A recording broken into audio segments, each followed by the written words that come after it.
This episode of the Good Food CFO podcast is sponsored by Settle. You're listening to the Good Food CFO podcast. I am your host, Sarah Delavan, joined as always by our producer, Chelsea Steer. Hey, Sarah, and hey, listeners. Welcome back to a new episode. I'd love to ask, wherever you're listening to the podcast, leave us a rating and a review. If you're watching on YouTube, don't forget to click the subscribe button down below, turn on notifications so that you're updated every time we drop a new video. Okay.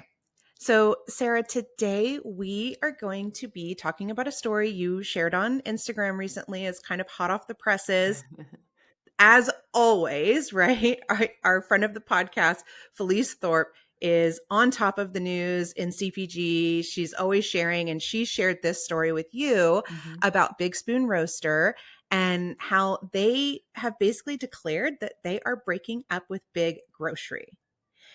So today we're going to talk about that, how they came to the decision, and what that looks like going forward. Yeah. So as you mentioned, we shared Big Spoon Roaster's post on our Instagram stories, and the response, unsurprisingly, from our audience was really supportive. People were responding with, fire and hearts and claps and just really supporting, Big Spoon Roasters in their decision and this sort of announcement that they were making. Big Spoon Roasters said, thank you so much for, the support and the encouragement. Like, it means so much to us. And I said to them, I shared that our audience was really resonating with this message and was showing their support via our stories. And I would regret to ask, although not wanting to overstep, if they wanted to come into the podcast and talk about their decision and the process. And very politely, they declined. They obviously have a lot going on. They are in the midst of this pivot. Their last shipments are going out to Whole Foods, and we'll get into all of what, they're in the midst of now. But they did share this blog post with us. And, we want to thank the co-founders, Mark and Megan, for being really open and being transparent about their decision, sharing it with other brands. And we really just want to amplify their message and their story. So if founders listening maybe saw the news, but didn't get a chance to read the detail because they too are busy running their, operations, we can talk about it and kind of dig into it a little bit here. All right, Sarah. Well, shall we get into it? Yeah, let's do it. Good food founders, let's talk about cash flow, the metric that truly determines your ability to grow your business. We all know that figuring out your true costs, your margins, and projecting cash flow isn't always as straightforward as it could be. When your data is scattered across systems, it is easy to lose track and leave money on the table. That's where Settle comes in. Settle is the only platform built for CPG brands that combines inventory, payments, and procurement into one unified system. And they offer integrated financing for your invoices to help extend your cash runway. Settle helps you make smarter decisions and keeps your business on track to grow sustainably. Head over to settle.com/goodfood to learn how brands like Carnivore Snacks use Settle to manage their cash flow and growth. All right, Chelsea. So on January 14th, the founders of Big Spoon Roasters, Mark and Megan, published a blog post on their website declaring that they were making an unexpected pivot. And in their words, they were ending their 10+ year relationship with Whole Foods Market, the distributor UNFI, and other national grocery chains to focus exclusively on partnerships with independent retailers and smaller regional grocers, as well as direct-to-consumer relationships through their online store. And I want to talk about this. I mean, this is really big Baba Yacht energy. And I think it's worth, as I said in the intro, amplifying, talking about, digging into it a little bit to share the why and how Big Spoon Roasters came to this decision and what their future looks like at this point in time. Yeah, and I thought it was very telling, right? That one of the first things they talk about in the blog is that the overarching reason, or the big reason that they're doing this, is that the system itself is unfortunately, as in their words, unfortunately not set up to support small batch, values driven independent businesses like theirs. Yeah. And what they mean in that is the national grocery system. Something that I want to express for anyone who didn't read the blog post, maybe didn't see the full post on social media and you're just hearing it here.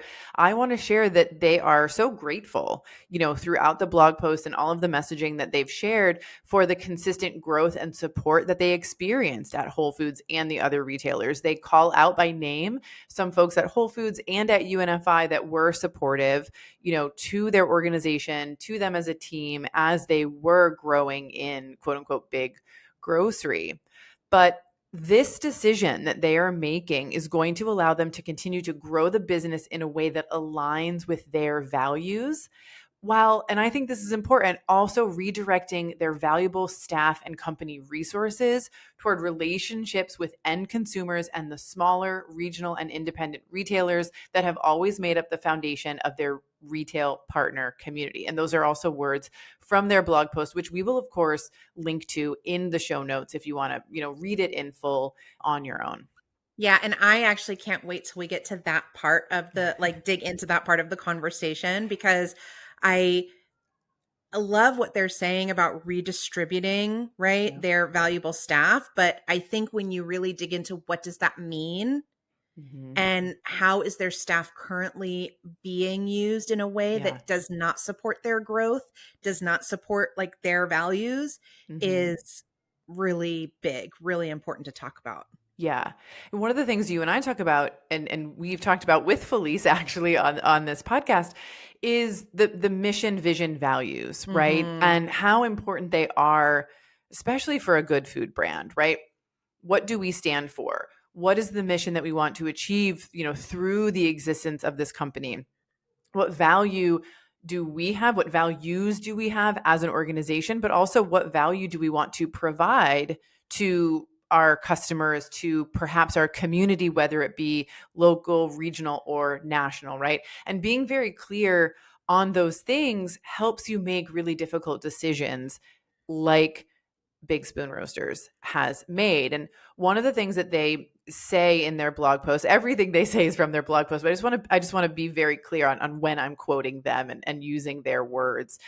They say that their hope has always been that through pure, delicious food experiences, they could nudge the communities they touch toward a more sustainable future.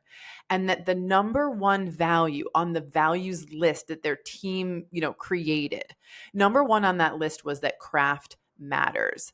They have remained independent with no outside investment for the entirety of their, business up to the point of this recording.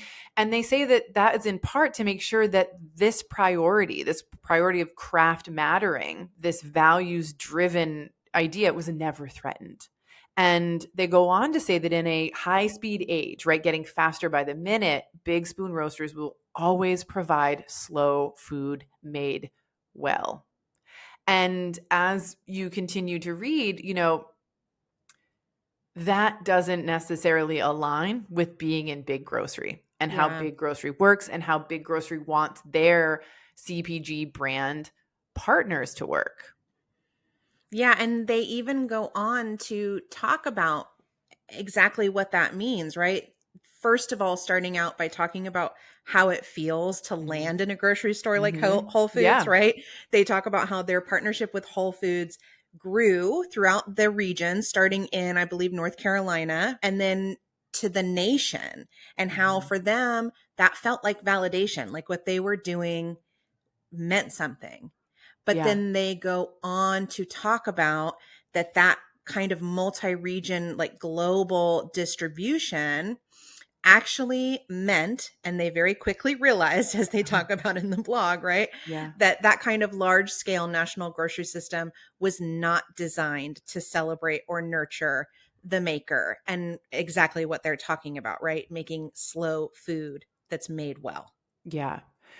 It's interesting, I love the balance in this blog post. I love the balance that the founders bring to this. It's like, it felt validating. It felt prestigious, but they received like prestigious, recognition, right? National press, a presence in many of the country's best, retailers, shelf space on national grocery stores. This is both validating as a brand because it's telling you people like our product. Yeah.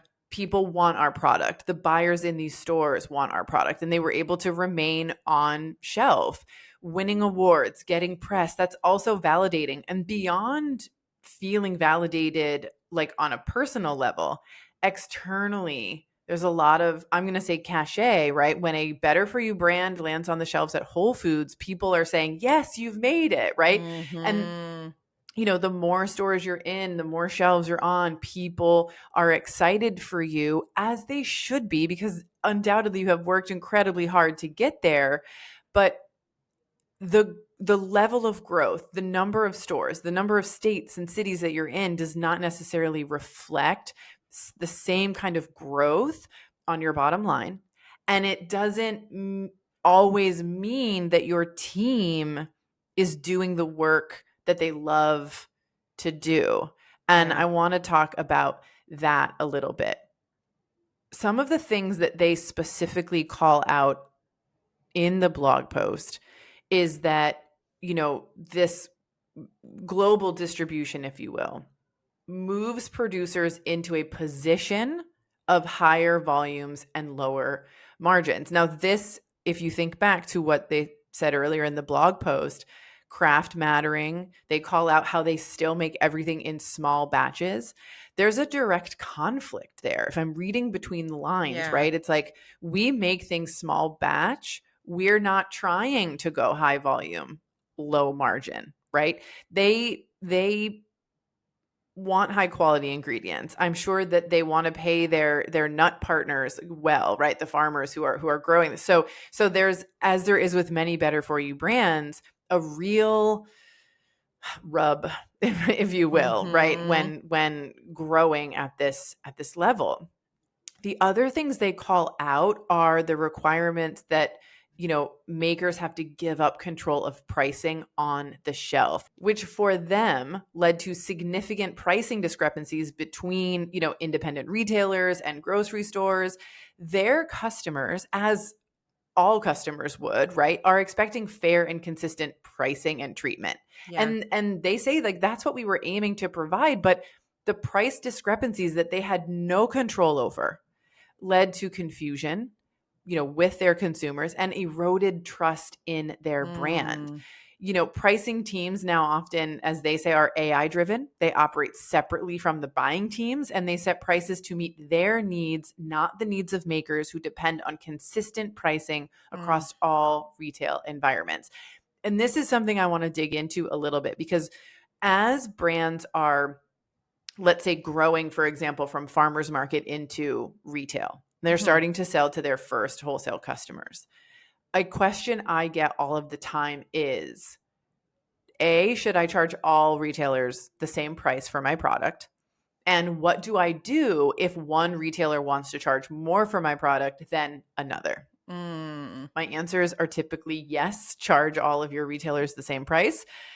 And quite frankly, you have no control over what price they Yeah. sell your product at once you've sold them the product. And the same goes if you are in a direct relationship with a retailer or you are in a distribution relationship, right? The distributor is, once they own your product, once it's been sold to them, they are going to determine what they sell your product to the retailer for, and the retailer will determine the price of your product on shelf. And quite frankly, it doesn't have to be consistent. It can change. And I think more and more with the use of AI, Yeah. with, we saw price elasticity testing, That's what during yeah. COVID, right? And that essentially means we're going to see how high we can push this price and people will still buy it. And when we hit the max and people stop, we'll dial back, just enough where we can make the most possible margin at retail, for the store, and people will still buy. And the brand has no control over that.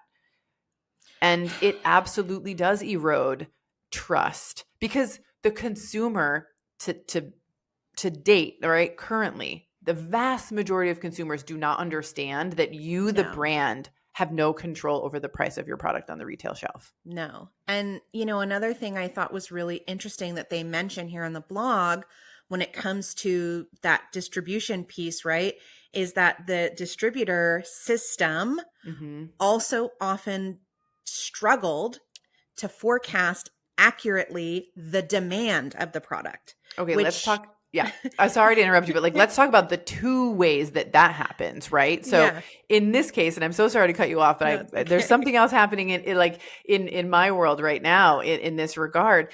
In this case, it was leading to empty shelves, right? Yeah. At certain Whole Food stores. So you've got customers saying, hey, why are you out of product here? Again, the consumer doesn't understand that Big Spoon Roasters, like any other brand, is not responsible for filling that shelf and keeping it full. They are not showing up to Whole Foods around the country And and going, oh, stocking the shelves. yeah. What's interesting though is if you go to a grocery store, you'll see a Frito-Lay guy, you'll see a Pepsi, person, stocking the shelves there. And so there's a great misconception about how this industry really works. And particularly, and I don't know if this is the case with Big Spoon Roasters, but with some of the brands that I've worked with in the past, the negative effects of being a quote unquote small guy in the sea of large CPG brands that distributors work with is that your product can be just left off the truck.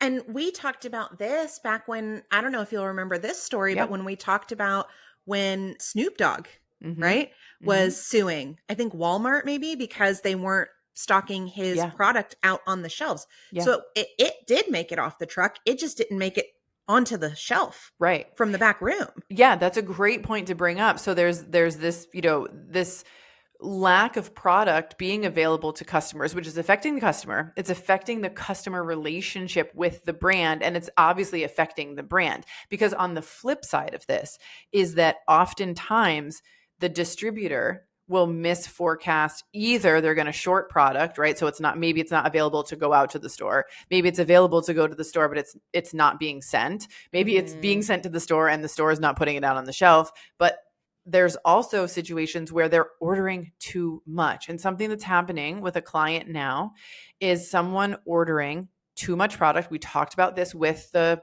Modest Coffee. Mm-hmm. They ordered more than was going to move. And now they're in a situation where the brand has to quote unquote buy back the product or, donate it or something like that. Right. So on the flip side then this can happen if the product should have been ordered, right? Yeah. And is not moving out of distribution and onto the retail shelf, and your expiration date is approaching, that's on you, sadly, the brand. It's not your fault, right? You lost control of your product once it hit the distributor's floor, but it falls on you within distribution contracts to have to take care of, get rid of, buy Yeah. back this You own product. that, right? And that's one of the things that they actually are exactly talking about in this blog post is again going back to before when we talked about the resources, right, Yeah. how they were having to use their staff. They talk about how a tremendous amount of their staff Yeah. had to be basically required to dispute all of these chargebacks with Mhm. UNFI. Yeah. And they say that they actually did win 100% of their claims. So Yeah. that's awesome. That's I'm super amazing. happy for them. I don't know that we hear that often, No. but that's a huge strain on your business Yeah. to have that many people in that dispute process constantly. Mhm. Yeah. I mean, there are, and maybe this was the case for Big Spoon. I don't know, but like people employed specifically for the purpose of handling this. So let's say you pay someone $40,000 a year, $30,000 a year, like, salary to dispute this. Okay, how much must you have in erroneous chargebacks in order for that to be a valuable role that gets played, even if even if it's not full time, right? Like Yeah. that's a lot of money, a lot of time, a lot of energy to spend on that, process, which should not exist, right? It should not be a requirement. Yeah. The erroneous chargebacks just simply should not exist.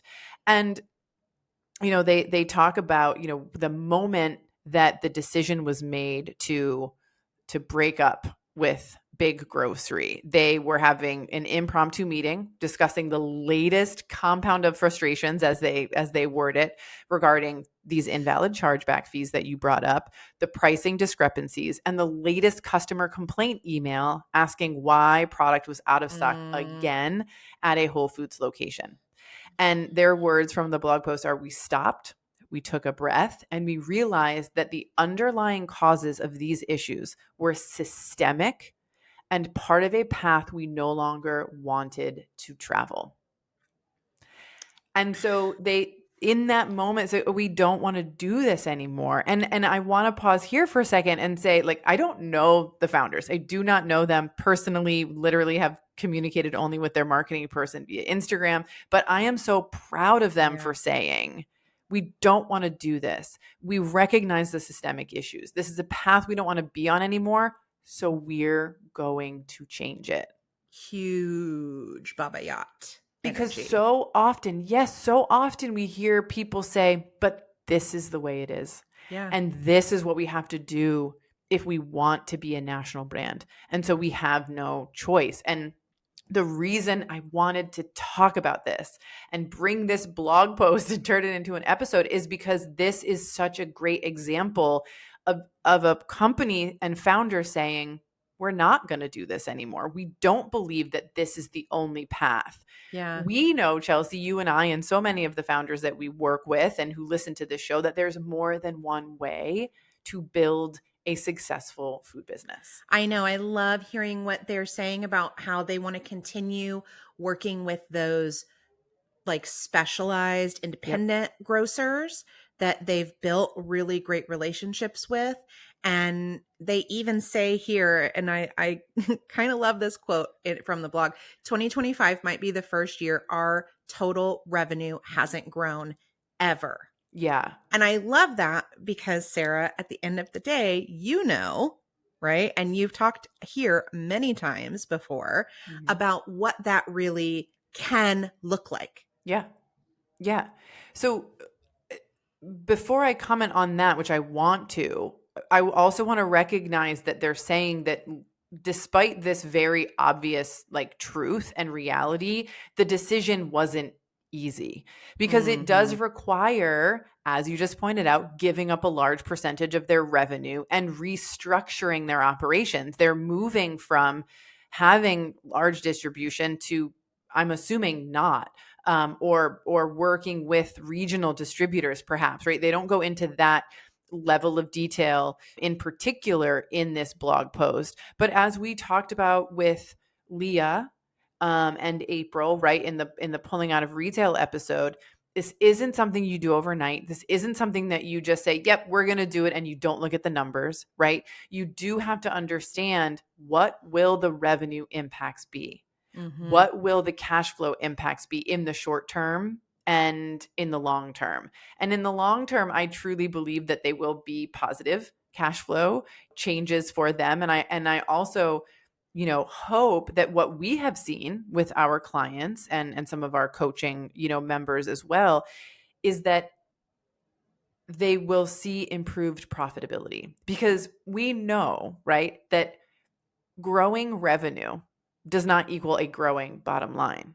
But we do know that when you, what we call right size, right? You find the partners that are right for you, you find the channels that are right for you, your revenue may shrink, but your profit may grow.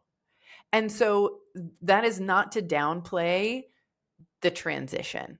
Yeah. Because the transition will take time. The transition will take money, right? And it is a dance, and we have seen that, and if you have, and I'm hopeful, the people at UNFI and Whole Foods that are like transparent about, okay, what does this roll out, if you will, this roll back look like? What will the timing be? What are the costs associated with, if there's product left over or whatever, there may be gaps in money coming in the door, as channel structures change. And so I absolutely do not want to downplay the realities of what it might look like during the transition. But it seems they've thought this out very thoroughly. They know what they're getting into, and they're pivoting in a way that we hope will be really, really successful. Yeah, definitely. And I love that they end the blog off by saying, we view this strategic decision as an important step forward and a recentering around Mm, our founding values. yeah. In our definition of success, growth isn't always about getting bigger, but about staying true. Yeah. I love that too. They go on to say, we don't regret our time or our investment in national grocery relationships because we learned so much from the experience, but this is the right decision for Big Spoon Roasters, our team, our customers, and our network of supplier and retail partners. And I think this just goes to show and is exemplary of so many good food brands and good food founders. It's about more than money. And it's a fine balance, right? Yeah. Between doing good in the world, fulfilling a mission, taking care of yourselves, your team, your customers, your network, and also making money so that you can continue to do that. And it also, what I'm gleaning from this story as well is like they care about the day-to-day work and enjoyment of their work and their team's work, and how they spend their time. And it just feels really good. Again, I just feel so like proud of them. I feel so glad that they shared their story and were transparent about the reasons, and that also they're not angry about Yeah. it, right? They're like, because any changes that are going to happen in global grocery, we'll call it, right? Big grocery, it's going to take time. And I think one of the things that will have an impact over time are decisions like this and brands pulling out of retail, right? Because my belief, I should say, is that it's going to be really hard to find anybody who compares to Big Spoon Roasters to put on the shelf in all of these Whole Foods that they are leaving. So Whole Foods is going to feel an impact in terms of margin. They might feel an impact in terms of, the loss of revenue from the customers who want to continue buying Big Spoon Roasters products. And if they're not doing it at Whole Foods, they're doing it somewhere else. And if that happens enough times, Yeah. if it happens on a big enough scale, they will be forced to change because not every company wants to sell to a conglomerate, and consumers do want better food.